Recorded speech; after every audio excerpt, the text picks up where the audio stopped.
ఎవరు ఇచ్చినా ఈయన తీసుకోడు. బేసిక్‌గా అయితే వాజ్పేయి ఉన్న టైంలో అద్వానీకి అట్లా పోస్ట్ ఇచ్చింది. అప్పుడు భారతీయ జనతా పార్టీ. అద్వానీ అప్పుడు డిప్యూటీ ప్రైమ్ మినిస్టర్‌గానే ఉన్నాడు. 2004 ఎలక్షన్స్ అప్పుడు వాజ్పేయి, 2009కి ప్రధానమంత్రి అభ్యర్థిగా అద్వానీని. కానీ ఓడిపోయిన తర్వాత అద్వానీ పక్కకెళ్ళిపోయారు కదా! అప్పుడున్నటువంటి సిస్టమ్ ఇప్పుడు లేదు. అప్పుడేంటంటే వాజ్పేయి గారికి కాస్త ఓపిక తక్కువుంది వయసు రీత్యా. యాక్టివిటీలు చూసుకోవడానికి పూర్తిగా అద్వానీ అనేది. వాళ్ళిద్దరి మిత్రుత్వం ఫ్రమ్ ద బిగినింగ్ ఆర్ఎస్ఎస్ నుంచి ఉన్నటువంటి దాంట్లో ఈయన సాఫ్ట్ హిందుత్వ, ఈయన హార్డ్ హిందుత్వ. వాజ్పేయి ఏమో సాఫ్ట్, అద్వానీనేమో ఇది. ఇక్కడ వీళ్ళిద్దరూ ఒకటే. మోడీ అయినా సరే, అమిత్ షా అయినా. ఇంకోటి అట్లాంటి ఆ పదవితో ఒరిగేదేమీ లేదు, పీకేదేమీ లేదు. కేంద్ర హోంమంత్రి పదవి ఇట్స్ ఫైనల్.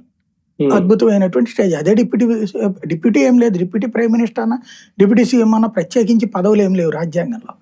అవి ఊరికినే మెహర్బానీకి పెట్టుకోవడం. అది ఏ కాంగ్రెస్లోనూ అవసరం అవుతుంది. ఎందుకంటే వాళ్ళకి ఏమైనా కొట్టుకు చేస్తుంటే అక్కడ కూడా ఇవ్వలేదు ఎప్పుడు కూడా. ఎందుకంటే అక్కడ ప్రధానమంత్రిగా గాంధీలో ఉన్నప్పుడు ఇంకొకరికి సీనే లేదు. ఈవెన్ మన్మోహన్ సింగ్ ఉన్నప్పుడు కూడా డిప్యూటీ ప్రైమ్ మినిస్టర్ ఏం పెట్టుకోలేదు కదా. కాంగ్రెసే వదులుకున్నప్పుడు వీళ్ళు ఎందుకు పెట్టుకుంటారు? ఇప్పుడు ఏముండదు, అట్లాంటిది ఏముండదు. సరే, మరొక అంశం, ఇప్పటికే మహిళా రిజర్వేషన్ బిల్లు మీద ఫోకస్ చేస్తుంది. రేపు మళ్ళీ ఆ బిల్లును ప్రవేశపెట్టాలనుకుంటుంది.